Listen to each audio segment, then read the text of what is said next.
guarantee you, one of his first questions to me is, như này này, he will say, ông nói rằng là Jason à, what is the energy of the audience? Năng lượng của khán giả như thế nào? Năng lượng của mọi người như thế nào? Ông hay hỏi như thế lắm. Đó là câu hỏi số 1 của ông ấy. Đặt ra cho tôi. Các bạn muốn tôi nói là như thế nào? Năng lượng bình thường, năng lượng vớ vẩn. Hay là các bạn có muốn tôi nói như thế không? Hay các bạn muốn tôi nói là ôi dồi ôi, không thể tin nổi, năng lượng làm rung chuyển cả hội trường. Các bạn muốn tôi nói như thế không? Muốn không? Very good. Put both hands in the air. Both hands in the air. Both hands in the air. On the count of 3, say yes extremely loud. Ready? 1, 2, 3. Yes! Turn the person next to you, get a high five, say that feels good.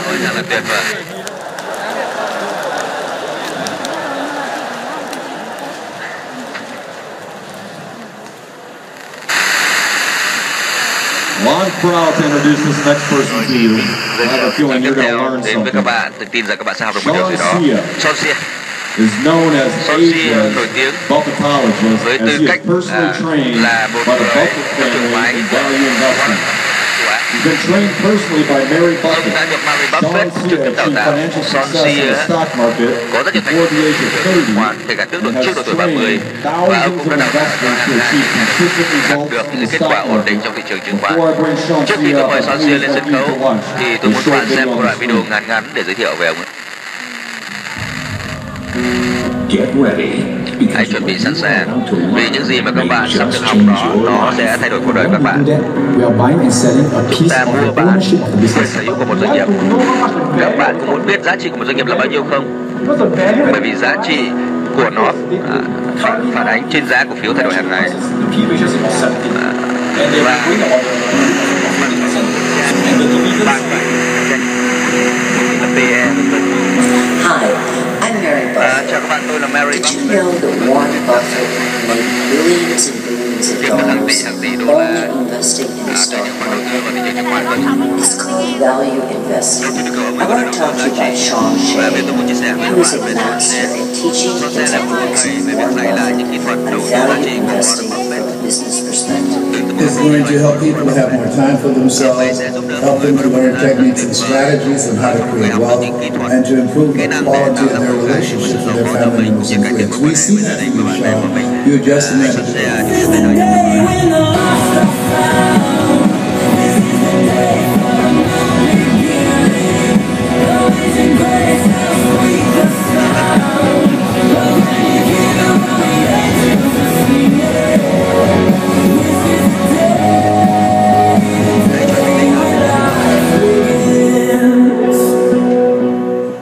Could please stand up to give a huge Masters of Wealth welcome from Vietnam to Mr. Sean Shea!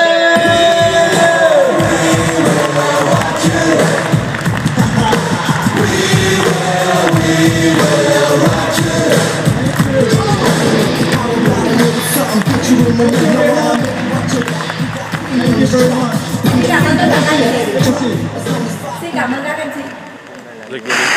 Xin chào. I'm Sean from Singapore. Tôi là Sean từ Singapore.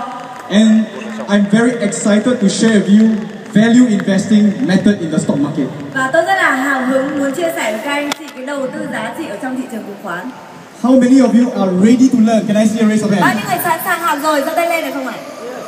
Great. I want to share with you one word before I begin. Tôi muốn chia sẻ một từ trước khi tôi bắt đầu. Okay, this word is called what? What? What means prosperity? What means prosperity? Wealth, richness. Có nghĩa là gì? Sự giàu có, sự thịnh vượng. Who wants to be prosper? Who wants to make a lot of money? Ai muốn trở nên thịnh vượng và có thật nhiều tiền ạ? Great. So when I say later, when I say 1, 2, 3, I need you to high five your friend and shout what? Thế thì sau đây khi mà ông ấy nói 1, 2, 3, chúng ta sẽ quay sang người bên cạnh high five và nói what? Okay, so all of you stand up, stand up. Thế tất cả chúng ta đứng lên. High five and what at the count of? Đếm đến 3 chúng ta sẽ cùng high five và nói 1, 2, 3, what? Okay, give yourself a round of applause. Sit down, sit down. Cảm ơn tất cả các anh chị và mời mọi người ngồi xuống. Okay, can I have the slides up? I'm known as Asia's Buffetologist Tôi được coi là Buffet của châu Á because I learned from the Buffett family. bởi vì tôi học hỏi được từ nhà của Buffett. How many of you heard of Warren Buffett? Can I see a raise of Bao nhiêu hand? người biết Warren Buffett ạ? Okay, great. So, I'm going to share with you his method today. Thế thì tôi sẽ chia sẻ cái phương pháp của ngày hôm nay. Còn dịch không? And today, I want to share with you a system that will help you make money in the stock market. Và ngày hôm nay tôi sẽ chia sẻ với mọi người một cái hệ thống sẽ giúp mọi người kiếm tiền từ thị trường chứng khoán. But I come from Singapore. Nhưng mà tôi từ Singapore đến đây. And in Singapore, people are worried about something. Và ở Singapore thì người ta suy nghĩ về một cái điều. Can you all guess what is it? Mọi người đoán xem nó là gì? Money! How come you know? Tiền làm sao mà các anh chị biết được? So, I realized something also. In Vietnam, Tôi cũng nhận ra một điều ở Việt Nam. you are also worried about money? Các anh chị cũng lo lắng suy nghĩ về tiền bạc phải không? Okay, if you are worried about money, you are normal. Cho nên nếu chúng ta lo lắng về tiền bạc thì chúng ta là người bình thường. Turn to your friend and tell them, let's be abnormal. Nhưng mà quay sang người bên cạnh và bảo với bạn rằng là hãy trở thành người không bình thường. Hãy trở thành người không bình thường. But everywhere in the world, they are worried about money. Everywhere. Ở đâu người ta cũng sẽ lo lắng về tiền bạc thôi nên không sao cả. Let me share with you my story. Let me show you a picture. Tôi sẽ muốn chia sẻ câu chuyện của tôi và đây là hình ảnh của gia đình tôi. Do you all know which one is me? Các anh chị có đoán ra ai là tôi ngồi đây không ạ? Yes, the baby. Okay, thank you. Cái em bé đó. Okay, my parents love me and they want me to be successful. Bố mẹ của tôi rất yêu tôi và mong muốn tôi trở nên thành công. But they don't know about money. Nhưng mà họ lại không hiểu về tiền bạc. So my mother wants me to study hard. Cho nên mẹ của tôi muốn tôi phải học chăm chỉ vào. She wants me to go on the head. Phải vào cái đầu này này. How many of you, your parents do the same? Bao nhiêu anh chị bố mẹ cũng như vậy. Yeah, we are all the same, Chúng right? ta đều giống nhau cả. So I'm a good boy and eventually I graduated. Thế nên tôi là một đứa con trai ngoan và cuối cùng thì tôi cũng tốt nghiệp. In the middle is me and the one on my left and right is my wife and also my brother. Ở giữa là tôi và bên cạnh là vợ của tôi và bên anh em của tôi nữa. By the way, I really have a certificate, not just a picture. Nhưng mà tôi thực sự là tốt nghiệp, tôi có chứng chỉ hẳn hoi ấy, chứ không phải chụp ảnh cho vui đâu. Let me show you the cert. Đây ạ. There. Okay, I got a question. How many of you feel that education is an important investment? Bao nhiêu người cho rằng giáo dục là quan trọng trong việc đầu tư? How many of you say no? How Bao many nhiêu of you say người bảo no? là không quan trọng? Không quan trọng. How many of you, no matter what I say, you will never raise your hand? Bao nhiêu người tôi nói cái gì cũng không chịu giơ tay? Okay, so how do we know is it a good investment? We need to look at two things. Thế làm thế nào mình biết đây là khoản đầu tư tốt thì phải nhìn vào hai điều. The first thing is how much we spend on the investment. Thứ nhất là chúng ta tiêu bao nhiêu vào cái phần đầu tư đó. I spent $27,000 in my education. Tôi tiêu khoảng 27.000 đô. Now, so we need to calculate how much I can get back. Thế thì thử tính toán xem tôi nhận lại như thế nào, lãi của tôi thế nào. After I get to education, I find a job. They pay me $3,000 a month, $3,000 Sau khi mà USD. tôi tốt nghiệp xong, tôi nhận được một công việc và họ trả cho tôi 3.000 đô một tháng. Help me calculate. Times 1 year, 3,000 times 12 nhân months. với cả 12 tháng. How much do I get? Thì bao nhiêu tôi nhận được trong một năm? 36,000. Very good. 36. 36 thôi. Đúng rồi, rất tốt. I pay 27, I get back 36. Tôi bỏ ra 27.000 cho giáo dục và tôi nhận lại 36.000. Is this a good investment? Đây có phải khoản đầu tư tốt hay không? Yes, no, okay. So, we need to understand one thing. Chúng ta cần hiểu một điều. This money that I make, cái tiền mà tôi làm ra, is it passive income or is it active income? Nó là tiền thu nhập chủ động hay là thụ động? Active income, very good. Thu nhập chủ động rất tốt. So, I feel that I'm trapped. Thế nên tôi cảm thấy là mình bị mắc bẫy. Any of you understand what I'm talking about? Có bao nhiêu người đây hiểu điều tôi đang nói ạ? So I decided Thế nên là tôi quyết định I need to change. tôi cần phải thay đổi. I need to have an ideal lifestyle that I want. Tôi cần phải có một cái cuộc sống lý tưởng, phong cách sống lý tưởng mà tôi muốn. And for me, my ideal lifestyle, I just want more time with my family. Và với tôi, cái cuộc sống lý tưởng là tôi muốn có nhiều thời gian hơn cho gia đình. How many of you love your family? Bao nhiêu người yêu gia đình của mình? Okay, great. Tuyệt So, vời. So I realized I need to learn investing. Nên tôi nhận ra tôi phải học hỏi về đầu tư. And I began to learn. And the thing is, when I started to look around, who can teach me? Tôi bắt đầu học hỏi và tôi nhìn xung quanh xem ai có thể dạy tôi. I realized only this method called value investing is proven for years. Thế tôi nhận ra chỉ có một cái phương pháp được gọi là đầu tư giá trị đã được chứng minh qua thời gian. So I found the Buffett family. Thế là tôi tìm ra được gia đình nhà Buffett. And there was only this person called Mary Buffett who is teaching the method. Chỉ có cái người này tên là bà Mary Buffett là người dạy cái phương pháp này. So when I called them, they say you must fly over to US to learn. Thế nên khi tôi gọi cho họ bảo là anh phải bay qua Mỹ để học. How many of you will be willing to fly over to US to learn a special method by Warren Buffett? How many of you? Bao nhiêu người muốn bay sang Mỹ để học cái phương pháp của Buffett? This is commitment. Okay, give yourself a round of applause. Cho chúng ta một tràng vỗ tay đi ạ. Now, the next thing is this. They tell me that I have to pay to learn. Tiếp theo họ bảo là tôi phải tự trả tiền để mà học. Make a guess. How much does it cost to learn from her? Các anh chị đoán thử xem tôi phải trả bao nhiêu tiền? 40,000? Later, I can give you the number. You can pay 40,000. Anh có thể trả cho ông ở trên này 40.000 đô để có thể học được đấy ạ. Okay, but the correct, I paid USD Tôi đã trả đô là 35,000. 35.000 đô. How many of you think that I'm crazy? Bao nhiêu nghĩ là tôi điên đến mức ấy? Oh, okay, a few. So, Một vài người à? so the question is, I ask myself, can I make it back? Thế thì cái câu hỏi tôi tự đặt ra cho mình là tôi có kiếm lại được hay không? And I decided I'm committed. Và tôi quyết định và tôi cam kết. And eventually I went there and I learned from Mary Buffett. Cuối cùng thì tôi cũng đến đó và tôi học từ bà Mary Buffett. The method of value investing. Cái phương pháp của đầu tư giá trị. So today I want to share with you what she taught me. Thế hôm nay tôi sẽ chia sẻ với các bạn những gì mà bà ấy đã dạy cho tôi. And I want you to apply and make money in the stock market. Is that good? Tôi cũng muốn các anh chị ứng dụng và kiếm ra tiền từ thị trường chứng khoán được hay không? Okay, great. So she taught me that in investing you need a system. Bà ấy dạy tôi rằng trong đầu tư chúng ta cần phải có một hệ thống. The first step is to assess and know what to buy, what stocks to buy. Đầu tiên là phải đánh giá xem là mình mua cái gì đây. Second step, you know what price to buy. Thứ hai là mình mua cái giá nào. And third step is to get cash. Everybody say Bước thứ ba là cash. nói tiền mặt. Mọi người nói tiền mặt. Tiền mặt. Yes, cash. Okay. So with this system, you will have a game plan. A game plan. Và với cái hệ thống này chúng ta sẽ có một cái kế hoạch cho cuộc chơi. Today I want you guys, everyone to know how to create a game plan. Và ngày hôm nay tôi muốn từng người ở đây biết cách thực hiện và lên kế hoạch. Okay, so in the end, what happened was before 30 years old, Và cuối cùng là trước năm 30 tuổi, I became financially free tôi được tự do về tài chính. because of my commitment.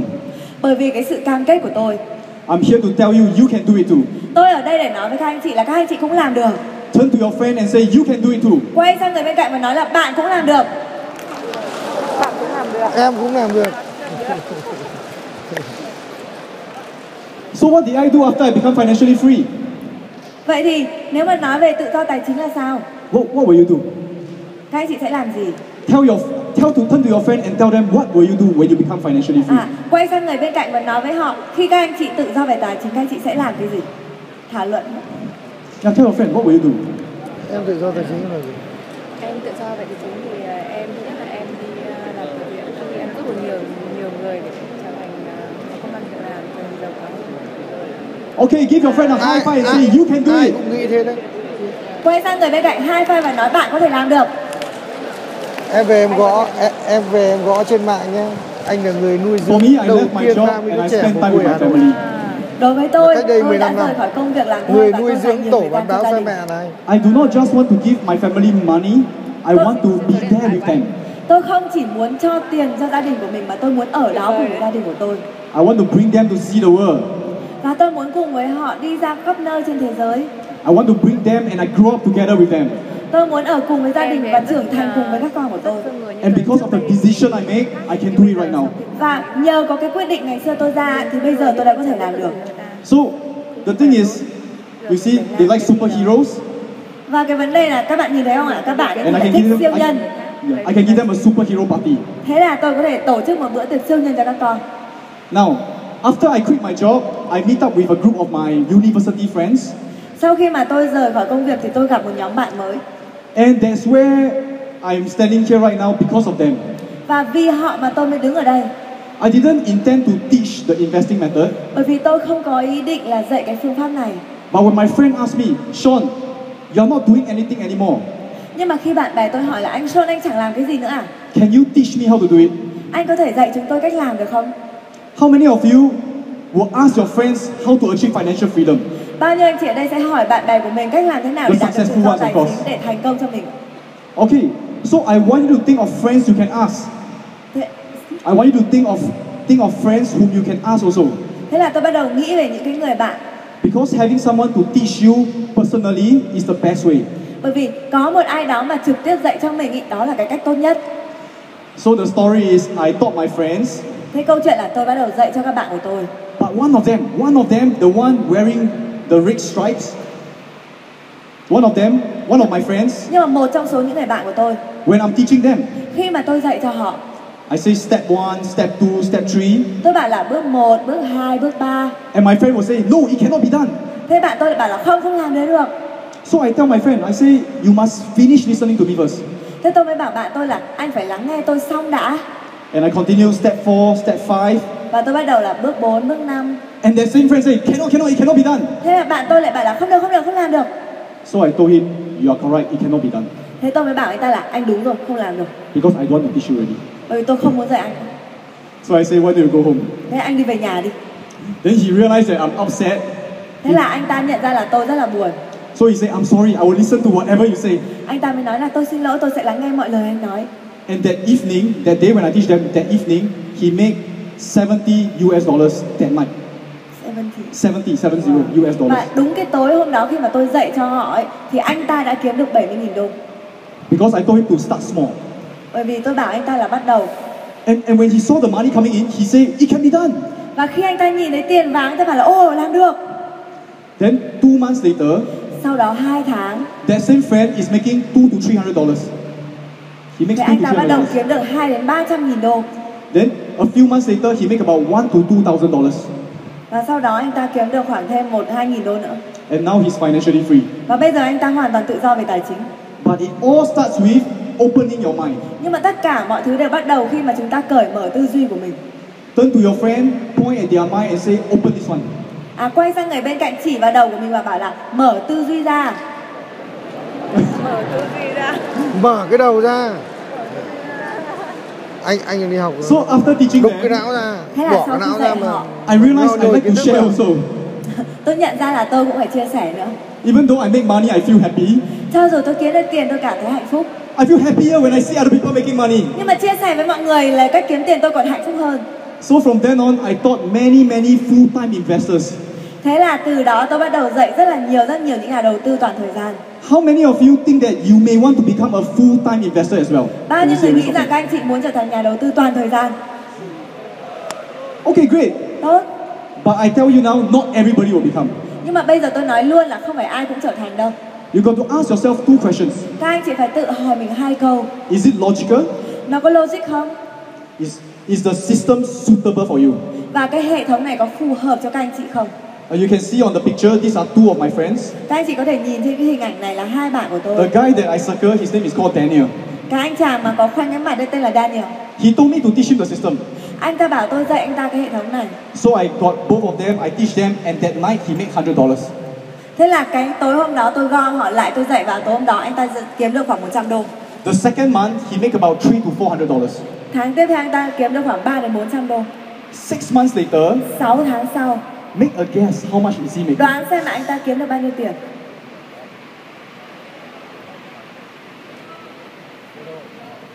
How much? 5,000. Later you stay back, I have to counsel you. Anh ở lại nha, tôi sẽ tư vấn riêng cho anh. Okay. He made $0. Không kiếm được đồng nào. So I asked him, why didn't you make any money? Thế tôi mới hỏi anh ta là sao lại không kiếm được tiền thế? He told me that the system is not suitable for him. Anh ta nói rằng là cái hệ thống này không phù hợp với anh ta. Because it's too boring. Bởi vì là nó quá chán.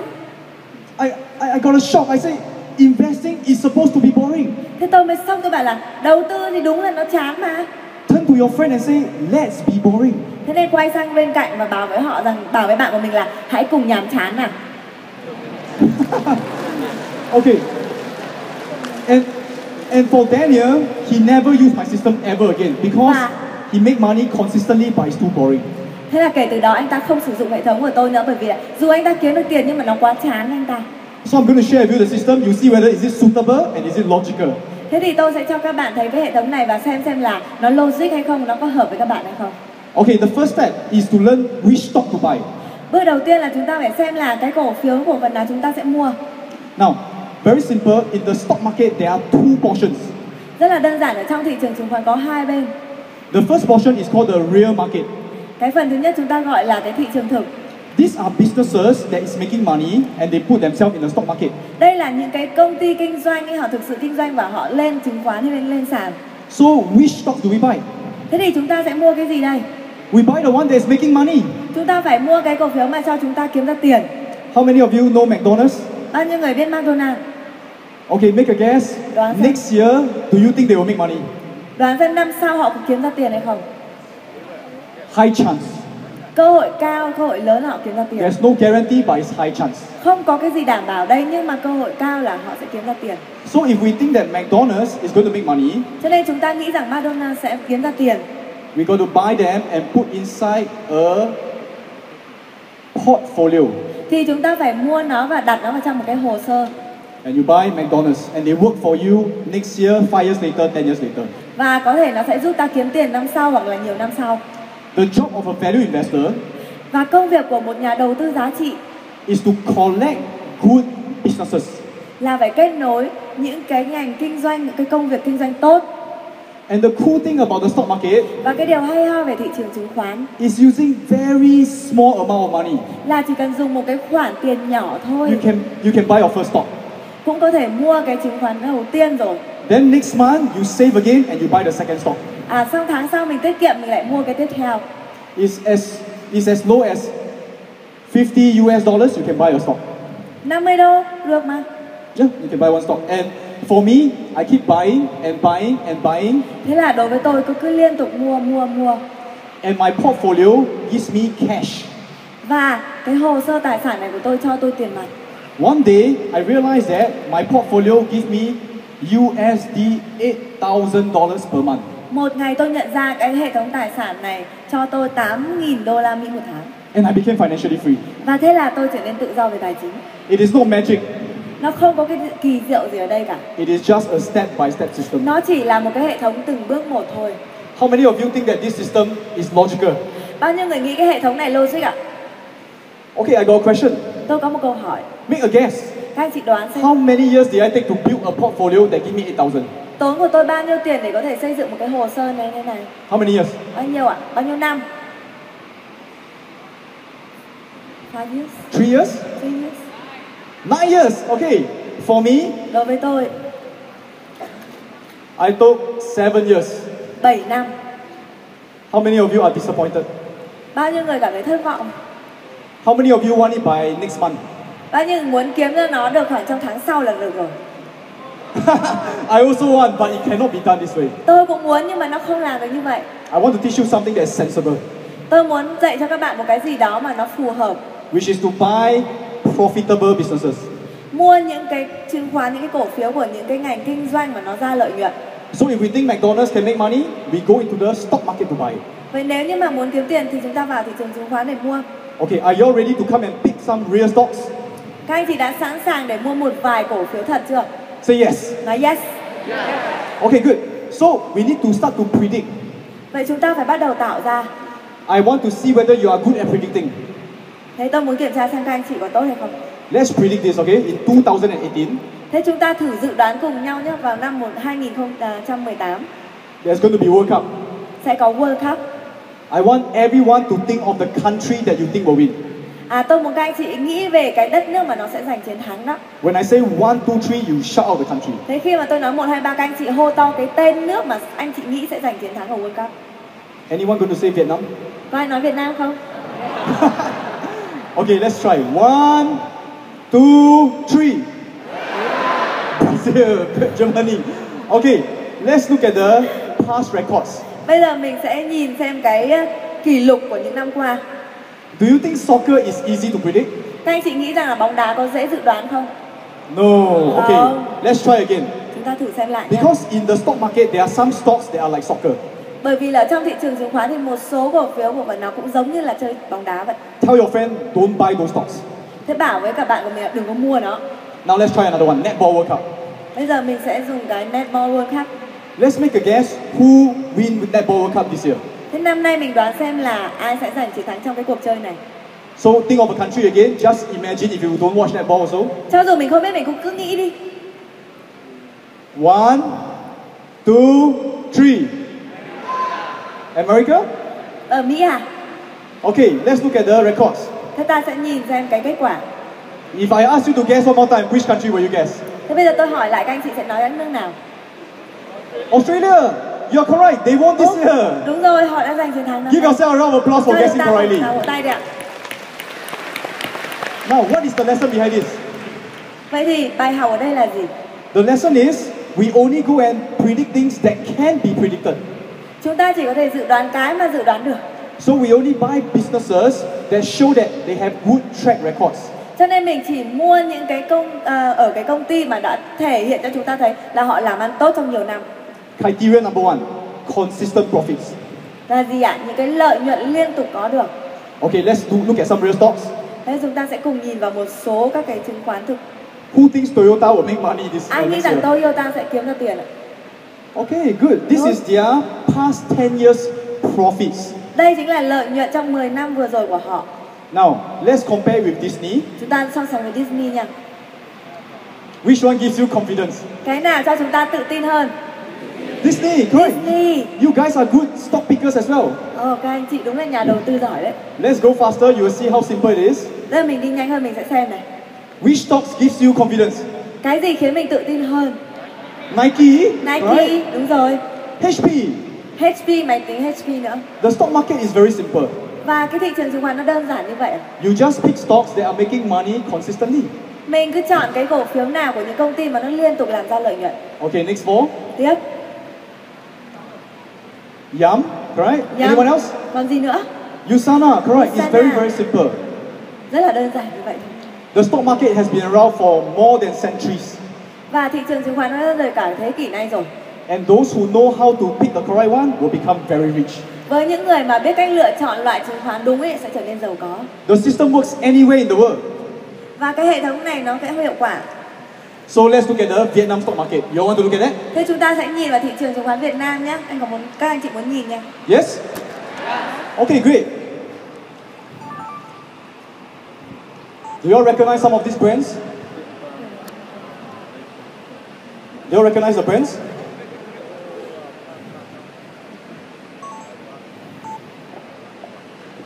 I can't translate this. Okay, which stock do you think gives you confidence? Just shout out to me. Yeah, Dian Quang. PV Trends, correct? Very obvious. They are making money consistently.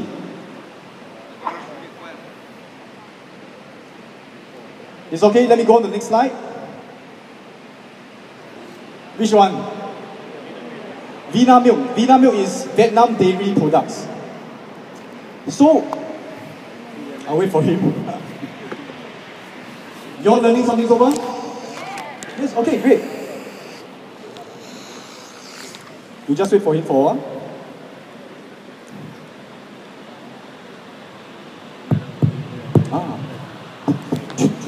Xin lỗi các anh chị.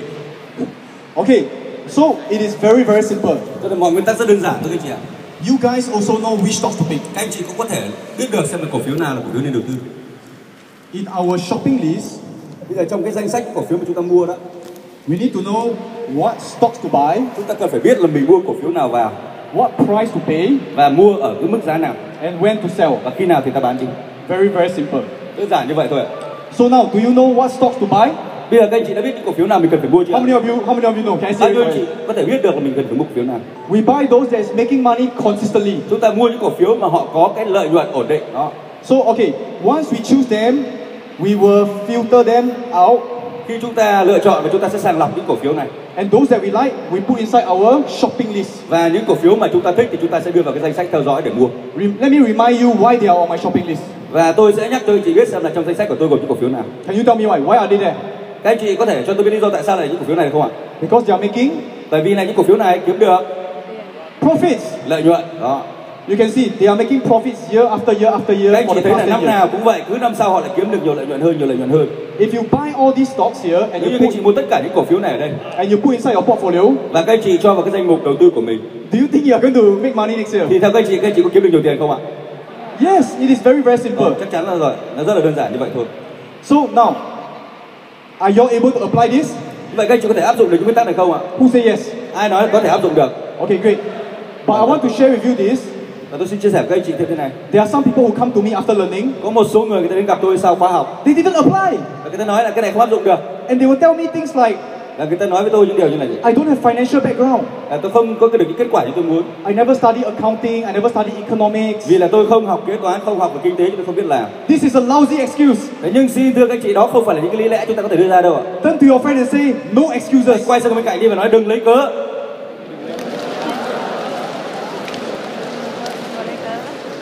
I want to share with you one of my students. Tôi xin chia sẻ với các anh chị câu chuyện của một học trò của tôi. He do IT and have zero knowledge. Anh này là người làm về công nghệ thông tin và không hề có kiến thức gì về chứng khoán cả. So what did he do? Vậy thì anh đã làm gì ạ? He learned. Anh đã học này. And he applied. Và anh đã áp dụng những kiến thức này. And after 9 months. Và sau 9 tháng thôi. He makes 3,000 USD per month. Anh đã kiếm được 3.000 đô la Mỹ mỗi tháng. Is that good results? Như vậy kết quả có tốt không ạ? Yes. Okay. I want to one more excuse that my friends like to tell me. Vâng, tôi muốn chia sẻ với các anh chị một câu chuyện như thế này. Is that they are too young? Có nhiều người ta thường lấy cớ là còn trẻ quá không làm được. How many of you are young? Bao nhiêu chị ở đây còn là những người trẻ tuổi ạ? No, everybody raise hand. Tất cả mọi người đều nên giơ tay lên đó. Tell your friend I'm young. Hãy nói với người bên cạnh đi, tôi còn trẻ lắm. Okay. Let me show you this 18 years old guy. Tôi cho các anh chị xem một cái anh chàng có 18 tuổi thôi. And what he says. Và anh ấy đã nói những gì ạ? Really decided that I need to learn and tôi cần phải học. I Và tôi cần phải lựa chọn cho mình một người thầy. What kind of results are you seeing? Vậy thì kết quả hiện nay là như thế nào? Basically, consistently over the last cơ bản mà nói 4 năm qua kết quả rất ổn định.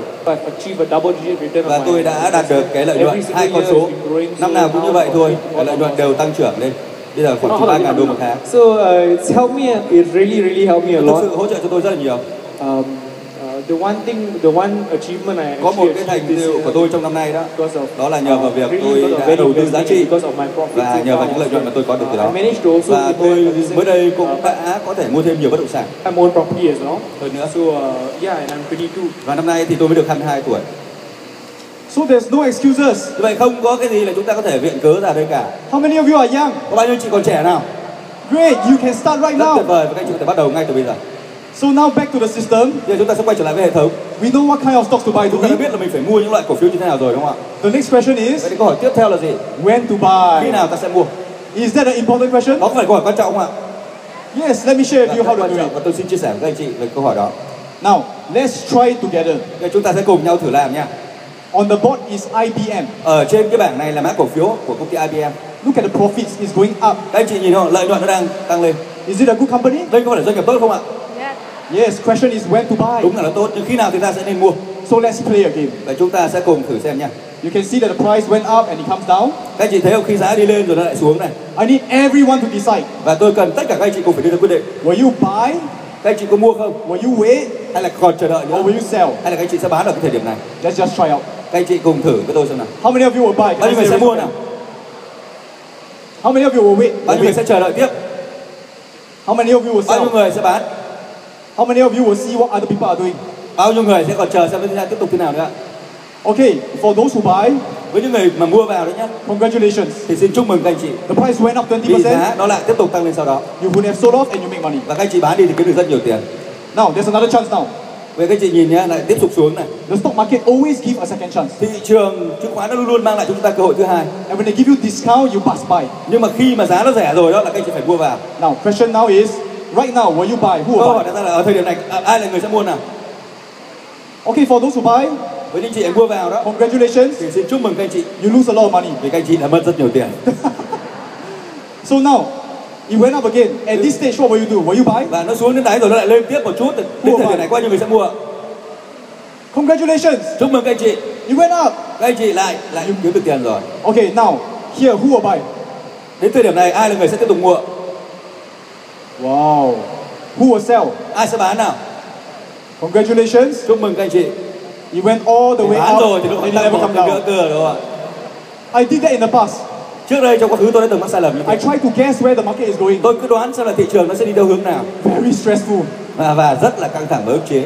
That's right. So I realized we cannot guess. Tôi đã nhận ra được một điều là không nên đoán thị trường. We need to have a valuation method. Mà chúng ta cần có cái sự định giá. We must know how much the stock is worth. Chúng ta cần phải biết xem cổ phiếu đó giá trị thực sự là bao nhiêu. And we buy it under value. Và chúng ta mua nó khi nó rẻ hơn giá trị thực. Tell your friend under value. Hãy nói với người bên cạnh đi, mua nếu rẻ hơn giá trị thực. Let me explain to you how to value the stocks. Do you want? Bây giờ tôi sẽ chia sẻ với các anh chị về cách định giá cổ phiếu, các anh chị muốn học không ạ? Okay. So in Singapore, I have this machine. Thì các anh chị nhìn cái này nha. You play with, any one of you play with this machine? Có một cái máy như này, có bao nhiêu anh chị đã từng chơi cái máy như này ạ? I bought it for my children. Tôi mua cái máy này về cho con tôi chơi. But I never put it at home. Nhưng mà tôi không bao giờ để cái máy này ở nhà cả. I put it at the shops out there. Tôi để cái máy này ở một cái cửa hàng. So that every month my children will go there and take the money. Và tháng nào con tôi cũng đến đó lấy tiền. And then they will buy toys and put it in. Đi mua đồ chơi, rồi tập chơi. I want to teach them how to create passive income in their Và tôi muốn dạy cho con tôi biết cách làm thế nào để tạo ra thu nhập thụ động. So this is my elder son.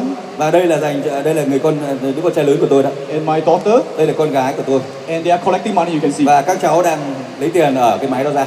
Okay, so the question is, if the machine is making a lot of money. Và câu hỏi đặt ra là nếu như cái máy này nó tạo ra nhiều tiền như vậy, just like some of the stocks we see making a lot of money, thì cũng giống như nhiều cái cổ phiếu đó nó tạo ra rất nhiều tiền cho chúng ta. What is the correct price to pay? Vậy thì cái giá mà chúng ta nên trả cho nó bao nhiêu là thích hợp? Okay, let's give an example here. Để ví dụ ở cái máy này nhá. Example, if the machine is making 1,000 every year. Ví dụ như cái máy này mỗi năm nó kiếm cho tôi $1.000. So we must ask ourselves, what is the highest price we will pay? Thì chúng ta phải tự đặt ra câu hỏi là cái giá cao nhất ta có thể trả để mua cái máy này là bao nhiêu? Let me give you an example. Tôi sẽ ví dụ để các chị hiểu. Do you think I will pay $50,000 to buy a machine that makes 1,000? Theo các chị tôi có bỏ ra $50.000 để mua cái máy chỉ kiếm được $1.000 một năm không ạ? No, because it takes me 50 years before I make back my money. Không thể như vậy được, bởi vì tôi phải mất 50 năm tôi mới có thể hòa vốn, đúng không ạ? But do you know that in the stock market, nhưng các chị có biết không, ở trong thị trường chứng khoán đó, some people are paying 50 years to break even. Thì có những người ta sẵn sàng trả mức giá mà phải sau 50 năm mới hòa vốn. How many of you heard of Facebook? Bao nhiêu anh chị biết công ty Facebook ạ? Yeah, when the stock is in the stock market, khi mà cổ phiếu được niêm yết trên thị trường chứng khoán, people pay 50 times. Thì mọi người sẵn sàng trả giá cao hơn gấp 50 lần. That's why the stock comes down. Và sau đó giá cổ phiếu lại đi xuống. Because it's not logical.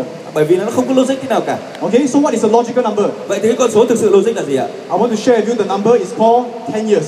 Tôi xin chia sẻ với các anh chị một con số ở đây gọi là con số 10 năm. Meaning you say when we see this machine, we pay 10,000. Có nghĩa là với cái máy này các anh chị sẽ trả $10.000 để mua. You will say 10 years is very long. Và các anh chị vẫn có thể nói rằng 10 năm thì lâu quá. But in the stock market it is undervalued. Thế nhưng mà trên thị trường chứng khoán 10 năm vẫn cứ là dưới giá trị thực của nó. Everyone say undervalued. Mọi người nói là dưới giá trị thực.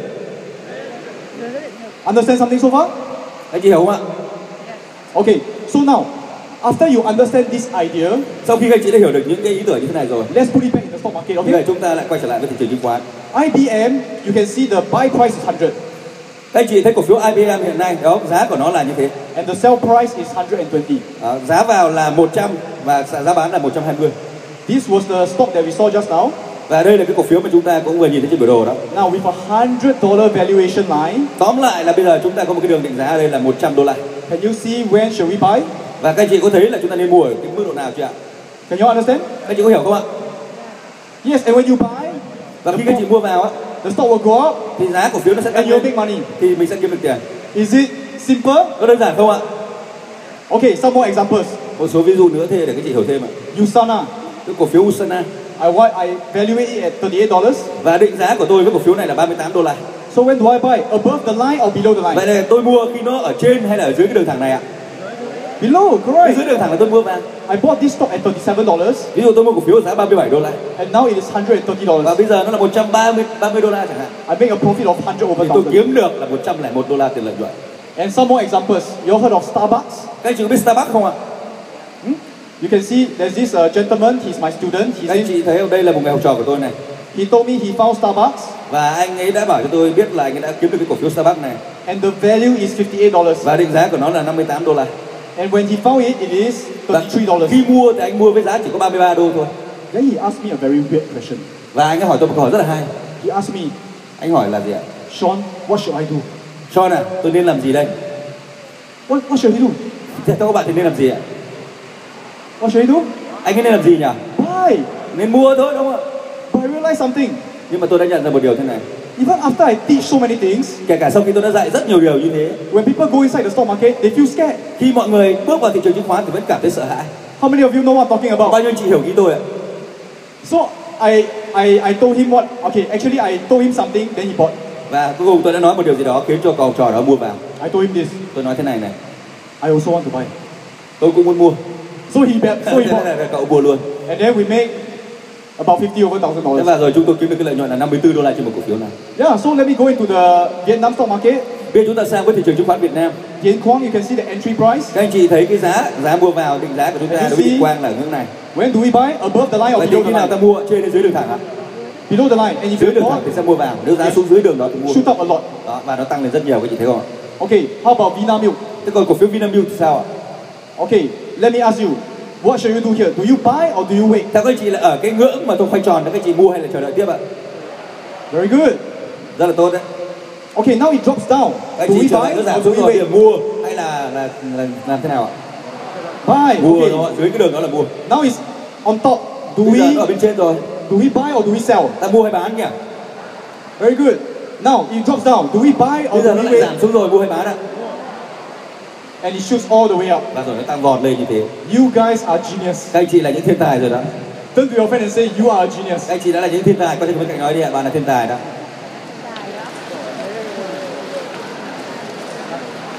Let's try some more, shall we? Tại vì chúng ta sẽ chia sẻ thêm một số mã nữa nhé. Petro Vietnam PV Trends. Ví dụ như là mã PVT, PV Trans. Oh, it's undervalued. Hiện nay nó đang dưới giá trị đó. What do we do? Chúng ta làm gì nhỉ? Very good. Rất là tốt. Now it's on top. What do we Và do? bây giờ nó bên trên rồi sẽ làm gì ạ? Sell. Bán. Now it goes down. What do we Bây giờ do? lại xuống ta sẽ làm gì? Buy. Mua. It goes up. What do we do? Tăng lên lại làm gì ạ? How many of you will sell? Bao nhiêu chị sẽ bán ở mức này ạ? Very smart because Rất after thông minh, that, bởi vì sau khi bán the xong price go all the way nó lại down. xuống ngay. Is the stock market simple? Thị trường chứng khoán đơn giản đúng không ạ? Say yes. Nói yes. The whole thing is to apply it, Quan trọng là chúng ta phải áp dụng những nguyên tắc này and you will be making money. và các anh chị sẽ kiếm được tiền. But remember, Và hãy nhớ rằng no investment is guaranteed. không có một cái khoản đầu tư nào là bạn đảm bảo được 100% đâu. So that is why we need to create a portfolio. Chính vì thế chúng ta phải tạo ra một cái danh mục gồm nhiều khoản đầu tư. We buy a lot of good stocks. Ta sẽ mua rất nhiều mã cổ phiếu trong đó.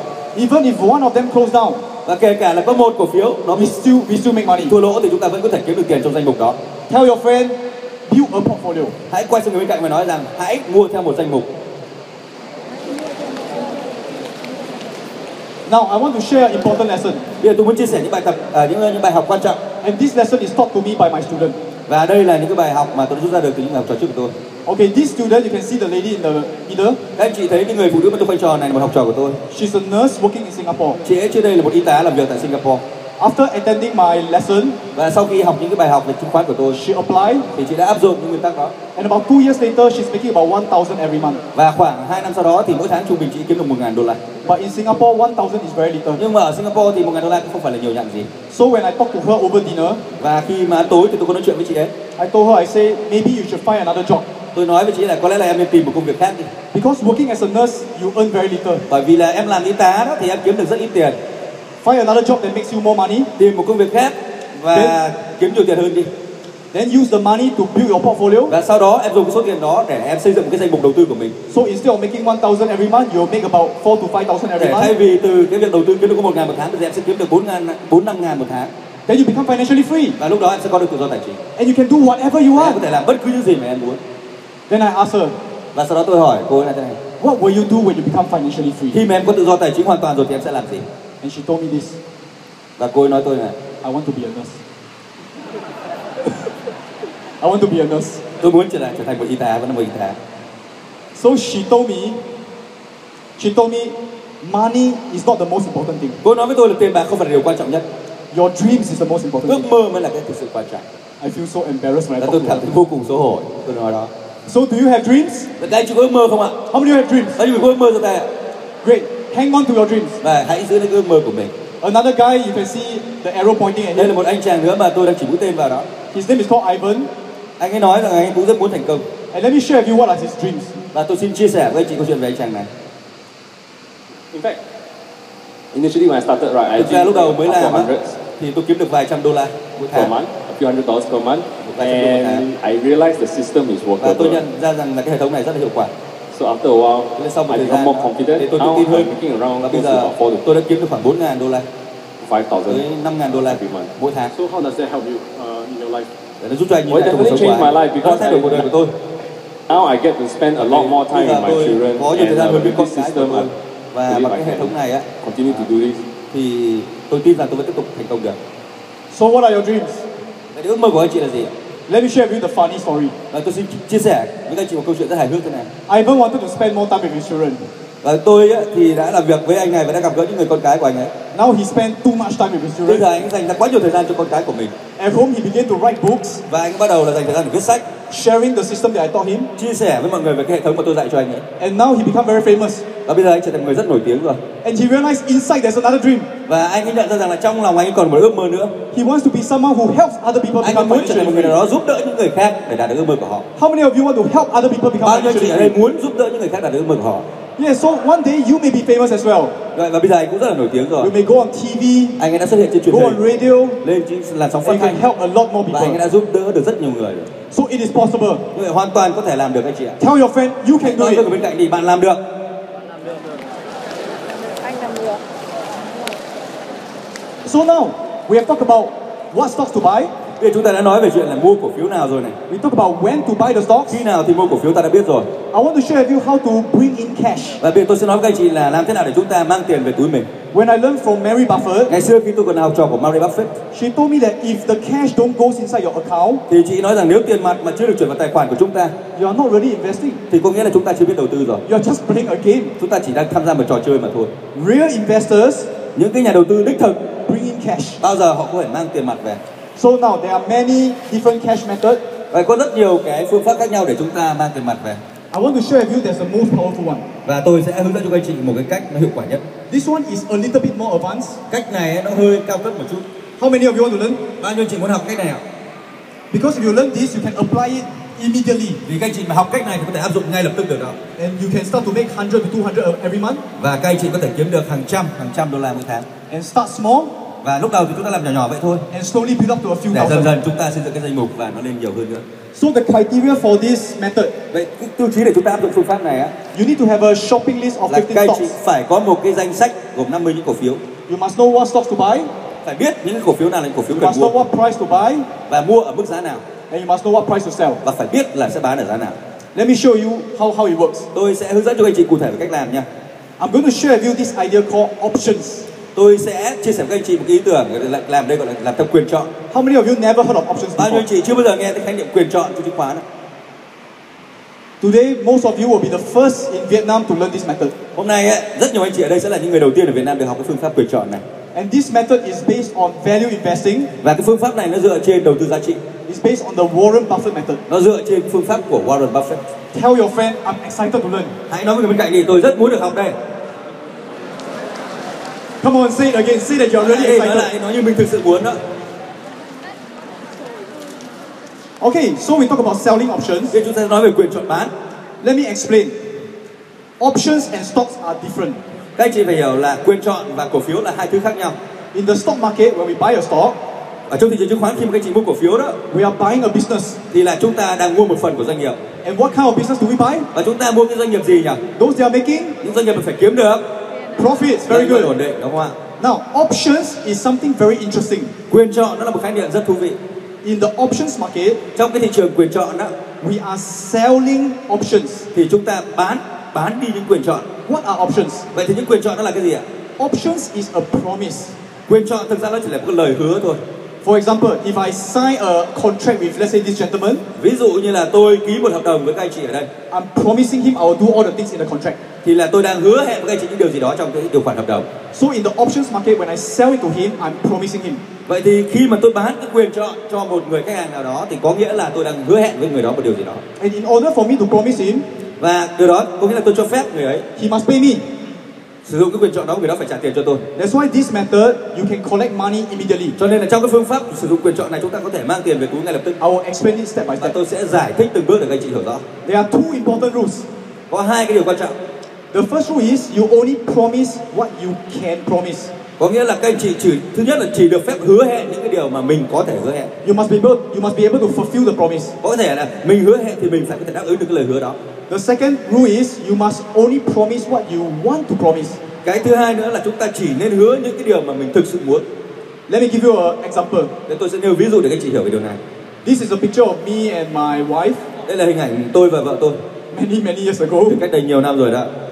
Now in Singapore, there's this place called Dolphin Lagoon. Ở Singapore có một nơi được gọi là cái eo biển Dolphin, eo biển cá heo. My wife, who is my girlfriend at the time, lúc đó thì chưa phải là vợ tôi mà đây là bạn gái của tôi. I don't know why she likes dolphin.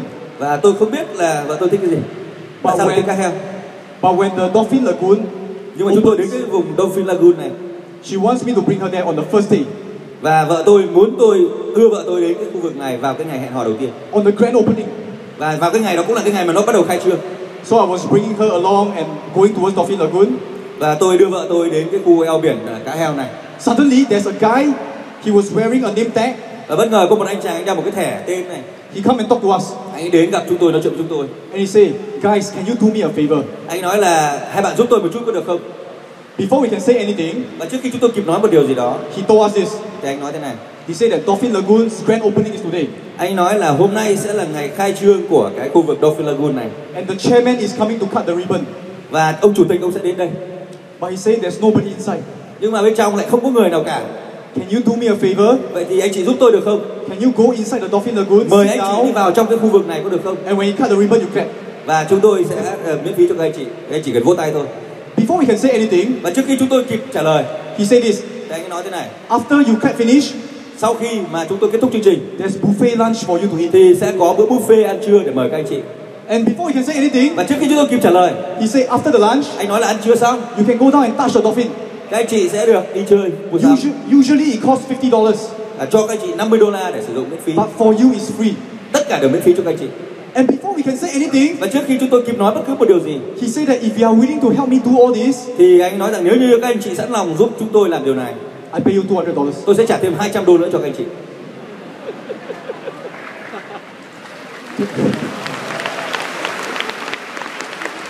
Can you help me? Các anh chị có giúp trong trường hợp đó không ạ? Help me decide whether I should help tôi him. quyết định xem này, là có nên giúp không ạ? Should I help him? Có nên giúp anh hay không ạ? But my mother say don't talk to strangers. Ta không biết là làm như thế nào trong tình huống đó mà. So why do I help him? Vậy tôi sẽ phải làm gì với anh ạ? Because it's something I can do.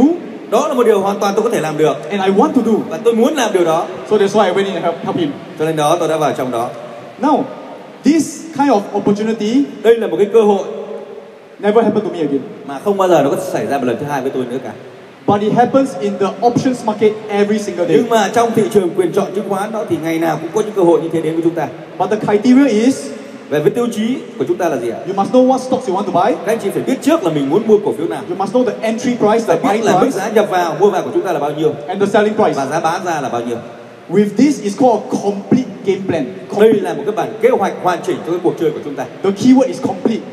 Quan trọng là các anh chị phải nhớ cái từ là hoàn chỉnh. If you miss any portion, và nếu như các anh chị bỏ lỡ bất cứ một phần nào, it's not complete anymore. Thì nó sẽ không còn gọi là hoàn chỉnh nữa. Now with this complete game plan, chúng ta sẽ có một cái bản kế hoạch hoàn chỉnh cho cuộc chơi này như thế. Very powerful. Và nó sẽ rất là hiệu quả. Let me show you.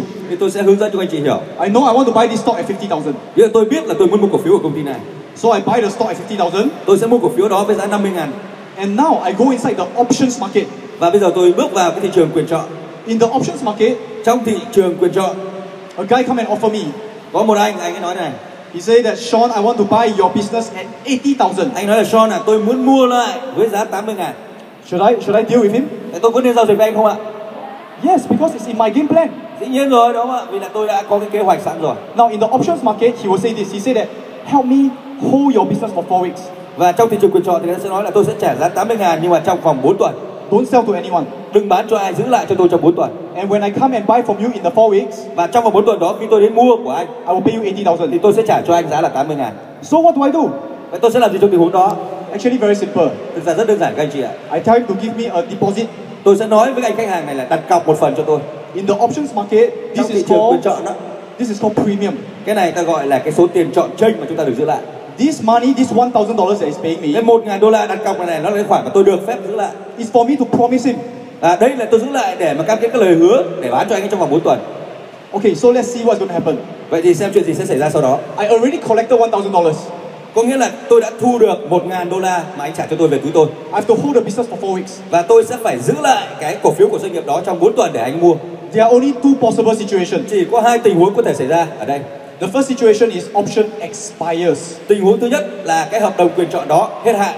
So what happened to my business? Do I still have the business? Vậy thì nếu nó hết hạn thì chuyện gì xảy ra với cổ phiếu doanh nghiệp của tôi ạ? Because he didn't come in the 4 weeks. Bởi vì trong vòng 4 tuần anh khách hàng đã không đến để mua. So do I still have the business? Cho nên tôi có còn được sở hữu cổ phiếu của doanh nghiệp này không ạ? Yes. Vẫn là của tôi đúng không ạ? And 4 weeks ago, I already collected. 4 tuần trước đây tôi đã thu được $1,000 về túi tôi. I already collected $1,000. Tôi đã thu $1,000 về túi mình rồi. So is this a good situation? Như vậy tình huống thế này có tốt cho tôi không ạ? How many of you say yes? Bao nhiêu người nói là tốt ạ? Yes, you already make money. Rất là tốt, bởi $1,000 là của tôi rồi mà không mất gì cả. But what if the second situation happened? Nhưng mà trong cái kịch bản thứ hai thì chuyện gì sẽ xảy ra? It's called option exercise. Đây là cái trường hợp mà hợp đồng quyền chọn được thực hiện. Turn to your friend and say you should exercise. Có nghĩa là cái người ta mua quyền chọn đó người ta thực hiện lệnh. Okay, so if it's exercise, khi mà quyền này được thực hiện đó, what happens to my business? Thì chuyện gì sẽ xảy ra với cổ phiếu doanh nghiệp của tôi? What happens? He comes and buy my business. Khách hàng sẽ đến và trả tiền để mua cổ phiếu doanh nghiệp đó. How much must he pay for my business? Vậy thì là khách hàng này phải trả bao nhiêu tiền để mua cổ phiếu doanh nghiệp này nhỉ? 80,000. $80,000 là tổng giá trị đó. The $1,000 is not really a deposit. Cái $1,000 đó nó không thực sự gọi là tiền đặt cọc đâu. It is to pay me to hold it for him. Nó là khoản tiền mà anh ấy phải trả cho tôi để tôi giữ lại cổ phiếu đấy cho anh ấy trong 4 tuần.